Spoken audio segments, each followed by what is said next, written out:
Et ce soir, en ce qui me concerne, ce sont les services publics. Les fonctionnaires, hein? Mais vous savez que les fonctionnaires produisent de la richesse, une richesse non marchande, mais essentielle et complémentaire de la production marchande. Pour 2014, l'INSEE a calculé que les administrations publiques ont produit 360 milliards d'euros de valeur ajoutée, soit 17% du PIB. La majorité de cette production publique est allée au service dont bénéficient directement les ménages, principalement sous forme de services de santé et d'éducation. Ces prestations sont financées essentiellement par l'impôt, mais elles contribuent incontestablement au bien-être. Il suffit de comparer ce que dépense un ménage américain qui n'en profite pas pour comprendre à quel point les services publics sont utiles aux Français.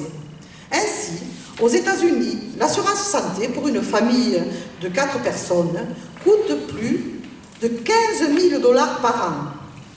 Pour un an à l'université, il faut compter entre 20 000 et 50 000 $. Toutes ces dépenses contribuent à accentuer les inégalités et poussent de nombreuses familles dans le surendettement, notamment les étudiants. En France, au contraire, les services publics réduisent les inégalités. Dans une étude de 2009, l'INSEE évaluait que les services publics contribuaient à près de la moitié, 43% exactement, de la consommation effective des catégories les plus pauvres. Dans l'Indépendant du 20 février 2017, on pouvait lire « 54% des Français sont satisfaits du service public, mais 76% craignent leur détérioration. » Les services publics, la fonction publique doivent évoluer, soit, mais dans un tout autre sens, celui de leur développement et de leur élargissement. En effet, leur mission doit répondre aux besoins de la population et être accessible à tous dans le respect des principes d'égalité, de solidarité, de proximité et d'unité territoriale. Là est l'intérêt général. Mais une succession de mesures a entrepris le démantèlement des services publics et en tout premier lieu, la réforme territoriale.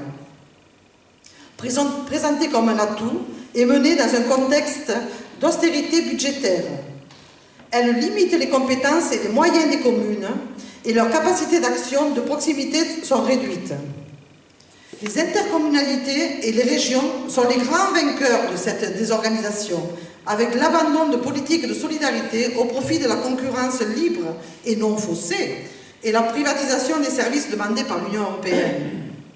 Les conséquences de ces choix se font particulièrement sentir dans les zones rurales. Les services publics y connaissent une nette dégradation jusqu'à disparaître de certains lieux de vie, écoles, lieux et réseaux de création culturelle, hôpitaux, médecins, bureaux de poste, gendarmerie, transport public et dessertes ferroviaires et trésors publics aussi. Tous les secteurs sont touchés. Pour les personnes âgées, les moins mobiles et les plus précaires, les liens sociaux se relâchent et l'isolement augmente. La destruction des services publics est la première cause de la désertification des territoires ruraux. Elle est un frein à leur développement économique et à l'installation d'habitants. La dégradation des conditions de vie des habitants a exacerbé la colère et le sentiment d'oubli. Passons à notre programme de la France Insoumise. Qu'allons-nous faire? Notre objectif est l'égalité des citoyens. Chacun doit avoir les mêmes droits sur tout le territoire national. Cela passe par une égalité d'accès aux services publics.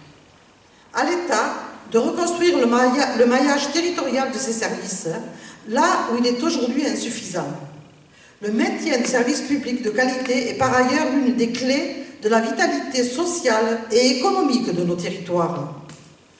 Nous préférons l'indicateur de progrès humain à la finance et à la concurrence, et nous proposons de mettre le bien-vivre au centre des politiques publiques pour construire une société égalitaire, durable et maîtresse de son destin. Il s'agit donc de recréer du lien entre les territoires et leurs habitants. La diversité des territoires permet une complémentarité pour le défi qui qui nous attend en matière de protection de l'environnement.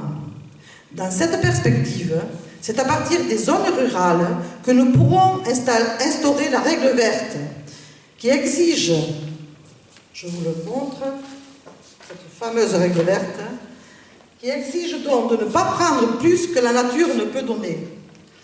La planification écologique permettra de transformer des modes de production et de consommation des produits agricoles, d'engager la maîtrise publique de l'utilisation des fonciers agricoles, forestiers, et de relocaliser les productions utiles et création d'emplois. Qui mieux que les communes et les départements sont les plus aptes à organiser efficacement la vie démocratiquement dans tout le pays?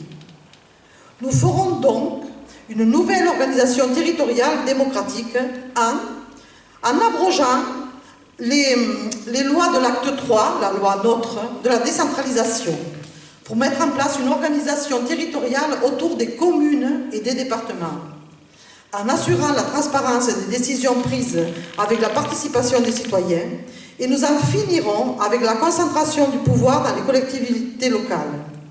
Il s'agit, à travers ces mesures, de garantir le fonctionnement démocratique des institutions, les territoires ne devant pas être des baronnies minées par le clientélisme. Nous planifierons la justice territoriale en inscrivant dans la Constitution l'égalité d'accès aux services publics des habitants de tous les territoires de la République, en redynamisant les campagnes afin de stopper l'étalement urbain. Nous redéploierons donc les services publics. Pour cela, il faudra faire d'abord un moratoire sur les fermetures de services publics et un plan de déploiement de ces services sur le territoire ruraux et périurbain. Services postaux, gares de proximité, hôpitaux et services de santé, écoles, palais de justice. Abroger les conventions de ruralité qui visent à diminuer le nombre d'écoles en milieu rural pour les remplacer par des grosses structures éloignées des lieux de vie des enfants.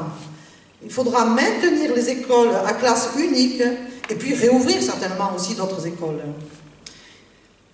Il faudra supprimer les groupements hospitaliers du territoire, GHT, et reconstruire le maillage des hôpitaux et des maternités de proximité.